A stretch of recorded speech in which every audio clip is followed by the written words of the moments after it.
Hey everyone, welcome back to the channel. Teacher Ralph Uganda here, and today we're diving into the 5 steps you can take to protect your Microsoft Word document.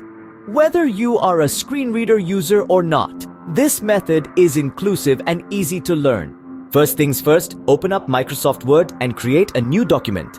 Type in all your important information and save. You can't protect an empty document. To password protect your document, we'll use a handy keyboard shortcut. Hold down the Alt key, then press F, followed by I and finally P. That's Alt plus F plus I plus P. Remember, press the last 2 letters, I and P, individually after activating Alt and F.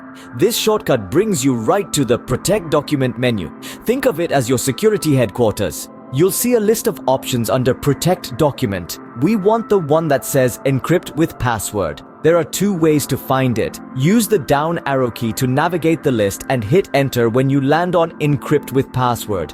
It's usually the second option.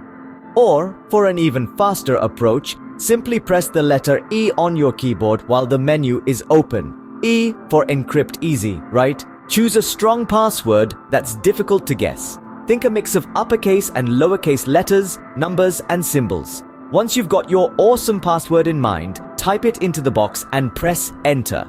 Microsoft Word will ask you to confirm it, so just retype your password and hit enter again. Double security is always a good thing. Don't forget to save all your hard work. Press Ctrl plus S on your keyboard to make sure your password protection is in place. And there you have it. Your Word document is now secured with a password. If you found this video helpful, smash that like button and leave a comment below letting me know what other tech tips you'd like to see. Don't forget to subscribe and visit our website on www.teacherralph.net.